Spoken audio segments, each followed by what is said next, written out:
नमस्कार मित्रों, स्वागत है आप सभी का। आज हम बात करने वाले हैं मिथुन राशि का अप्रैल महीने का राशिफल। जानेंगे आपके जीवन के विभिन्न पहलुओं के बारे में। हम इस वीडियो में जानेंगे कि आपका महीना जो है कैसा निकलने वाला है, ग्रहों की चाल क्या रहने वाली है और साथ ही साथ ग्रहों के जो पोजीशन है उसके बारे में भी हम विवेचना करने वाले हैं। सुख का जो स्थान है वहाँ पे केतु महाराज की स्थिति है। उसके अपोजिट सप्तम दृष्टि के अनुसार दशम भाव में सूर्य, बुध, राहु और शुक्र की स्थिति जो है बनी हुई है। साथ ही साथ आपका जो भाग्य का स्थान है वहाँ पे शनि और मंगल की स्थिति है और साथ ही साथ 11वां भाव जो आय का है वहाँ पे गुरु की स्थिति बनी हुई है। मित्रों, यह राशिफल चंद्र राशि और नाम राशि के अनुसार है। आपके अपने बर्थ चार्ट, ग्रहों की दशा अंतर्दशा और आपके वर्ष फल जो आपके बर्थडे के बाद बनता है उसका भी प्रभाव जो है व्यक्ति के ऊपर पड़ता है। यह जो ग्रहों की चाल है यह हर महीने बदलती है। चंद्रमा जो है 1 और 2 तारीख को धनु राशि में रहेंगे जो आपके सप्तम भाव में है। उसके बाद वह संपूर्ण राशियों का भ्रमण कर लेंगे। यहाँ पे एक चीज़ काफ़ी इंपॉर्टेंट भी है कि शनि की तीसरी दृष्टि जो है वह गुरु के ऊपर पड़ रही है, मगर गुरु को कोई ज़्यादा सपोर्ट नहीं मिल रही है। जो आय का जो स्थान है वह कर्म भाव के ऊपर बहुत ज़्यादा डिपेंडेंट है, क्योंकि कर्म भाव में राहु की स्थिति भी है, सूर्य की स्थिति भी है। और ऐसा लोग कहेंगे कि सूर्य राहु की युति जो होती है वह ग्रहण भाव के कारण आपकी तरक्की नहीं हो रही, आपके कार्य जो है रुक रहे हैं। मगर आपको यह भी जान लेना चाहिए मित्रों कि शनि की जो दृष्टि है जो आय के स्थान के ऊपर पड़ रही है वह डायरेक्टली यह दिखा रही है कि व्यक्ति का कर्म जो है कैसा हो रहा है, व्यक्ति कर्म कैसे कर रहा है।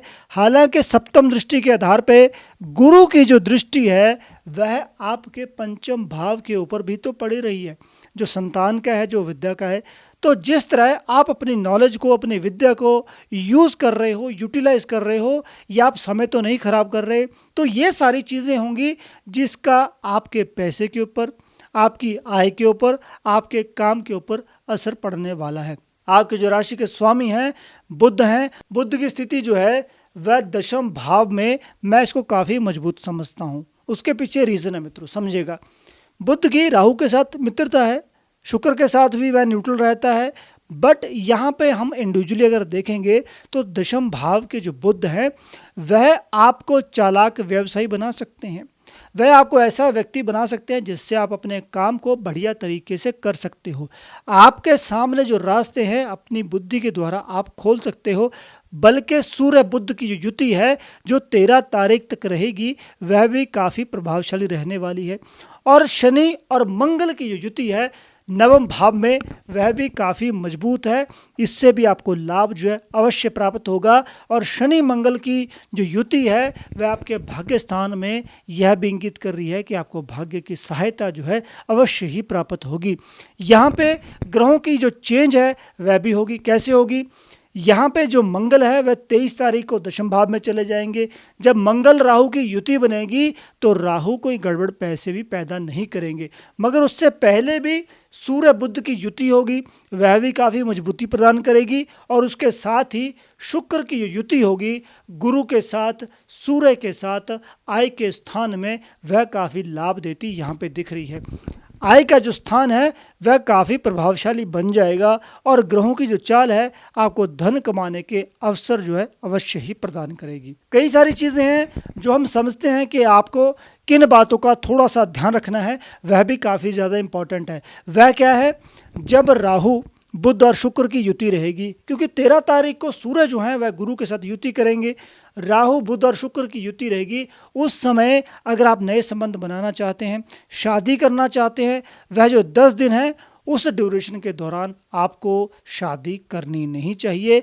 आपकी कुंडली के अनुसार आपको नए रिलेशन बनाने नहीं चाहिए किसी के साथ भी, चाहे वो जॉब की बात है, चाहे वो बिजनेस की बात है, या अपने आप को नए संबंधों में डालने की बात है। उससे आपको बचना है, क्योंकि ऐसे जो संबंध होंगे वह गलत साबित होंगे। उनसे कोई ख़ास लाभ जो है आपको नहीं मिलेगा, उल्टा हानि ही होगी। तो आपने इस बात के ऊपर विशेष तौर पर ध्यान रखना है और इस बात के ऊपर गौर भी करना है। उसके साथ ही मंगल शनि की जो युति है नवम भाव में, भाग्य के स्थान में, वह यह बता रही है कि आपको अपने भुजबल के ऊपर भरोसा रखना है, क्योंकि आपकी जो हिम्मत है आपको कार्यों में दक्षता प्रदान करेगी। आपको दृढ़ता प्रदान करेगी। आप अपने कार्य को बढ़िया तरीके से कर सकते हो, चाहे वो जॉब है, चाहे वो बिजनेस है। साथ ही साथ शनि मंगल की जो युति है वह यह भी इंगित कर रही है कि कोई ना कोई पुराना कार्य जो चल रहा था या फिर जिसको आप कर रहे थे उसमें आपको लाभ जो है अवश्य ही प्राप्त हो सकता है। अगर मैं यहाँ पे राहु की स्थिति की बात करूं, भले ही आप राहु को सूर्य से जोड़े, शुक्र से जोड़े या फिर बुध से जोड़े, मैं यह समझता हूं राहु की जो यह स्थिति है, राजनीति करने वाले जो लोग हैं, जो राजनीति में जाना चाहते हैं, जो एकदम से धन कमाना चाहते हैं, जो यह समझते हैं कि क्या इस कार्य का मुझे लाभ प्राप्त होगा या नहीं होगा, अगर आपकी कुंडली में भी राहु दशम भाव में विराजमान है, उससे आपको काफ़ी लाभ जो है दशम भाव के राहु का अवश्य ही प्राप्त होगा। हमें सही दिशा में कार्य करना होगा। और यहाँ पे एक बात और जो है गौर करने योग्य है, वह दशम भाव में शुक्र की स्थिति। शुक्र जब भी दशम भाव में होते हैं वह अपना व्यापक असर रखते हैं, वह लाभ भी पहुंचाते हैं। और 23 और 24 ऑनवर्ड शुक्र जो है जब 11वें भाव में जाएंगे, आय के स्थान में जाएंगे, तब आपको लाभ जो है अवश्य ही प्राप्त होगा। आपको अपने कार्य को करते रहना है। और चतुर्थ भाव के जो केतु हैं वह यह शो कर रहे हैं कि आप किसी नए काम में पड़ सकते हो। आपको लगेगा कि मुझे यह भी काम करना है, मुझे नया काम शुरू करना है, या फिर मुझे नई जगह पे इन्वेस्ट करना है। तो जब तक सूर्य राहु की युति है और शुक्र वहाँ पे बैठे हैं तो आपको ध्यान रखना है किसी नए काम में पंगा जो है आपको लेना नहीं है। नई जगह पे आपको इन्वेस्ट बिल्कुल भी नहीं करना है, चाहे वो अपनी एनर्जी की बात है, चाहे वो नॉलेज की बात है, चाहे वो पैसे की बात है।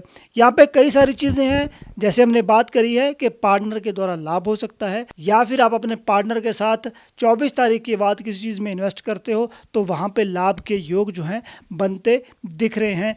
तो चंद्रमा की जो स्थिति रहेगी वह संपूर्ण महीने में वह भ्रमण करते रहते हैं, मगर वह शो यह कर रहे हैं कि आप जो है बिजनेस में अच्छा धन लाभ कमा सकते हो। और आपको यह भी चंद्रमा शो कर रहे हैं कि भाई आपको अपने मन के ऊपर नियंत्रण रखना है। चिड़चिड़ापन आपके अंदर नहीं आना चाहिए, आपको बातों बातों के ऊपर गुस्सा भी नहीं आना चाहिए।